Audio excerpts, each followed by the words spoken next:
খালেদা জিয়াকে বাসায় রাখার ব্যবস্থা করে দিলাম, ফ্রি। সে হাসপাতালে যেতে পারছে, তার জন্য আমেরিকা থেকে ডাক্তার আসছে, লোকজন যেতে পারছে।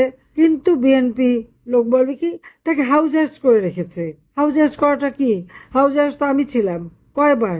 81 সালে ফিরে আসছি, 83 সালে আমাকে গ্রেপ্তার করে নিয়ে গেল। 7 দিনের মধ্যে আমার বাচ্চারা বাড়ি আনা, কেউ জানতে পারলো না আমি কোথায়। তারপর আবার 85 সালে অ্যারেস্ট করে রাখলো, তখন আমার বাসায় রাখলো। 87 সালে আবার অ্যারেস্ট করে এক জায়গায় রাখলো।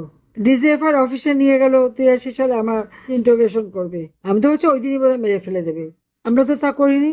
হ্যাঁ, 10টা অস্ত্র চোরা কারবারির সাথে যারা জড়িত ধরা পড়ছে, গ্রেনেড হামলার সাথে যারা জড়িত ধরা পড়েছে, বা এই ধরনের, এমনকি আমেরিকায় যাদের দুর্নীতি, সেই সিদ্ধিরগঞ্জ পাওয়ার প্ল্যান্ট, সিমেন্স, বিভিন্ন জায়গা থেকে ঘুষ খাওয়া, আইকো গ্যাটকো থেকে ঘুষ খাওয়া, মানি লন্ডারিং করে সেটা সিঙ্গাপুরে ধরা পড়লো। তাদের সরকারের সহযোগিতা সে টাকা, এই কোকোর টাকা আমরা ফেরত নিয়ে আসলাম। তো আওয়ামী লীগ কি করেছে? আমাদের কি দুর্নীতিটা পেয়েছে? আমি, আমার ছেলে মেয়ে, রেহানার ছেলে মেয়ে, তারা কি আমি ক্ষমতা থাকতে কোনদিন আসছে এখানে ব্যবসা নিতে?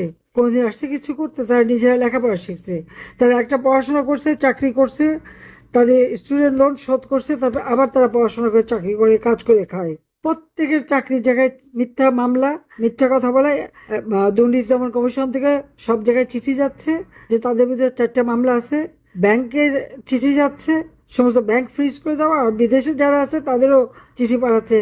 বাংলাদেশের আইন সবার যে কি দুরবস্থা, এটা তো সবাই জানে না।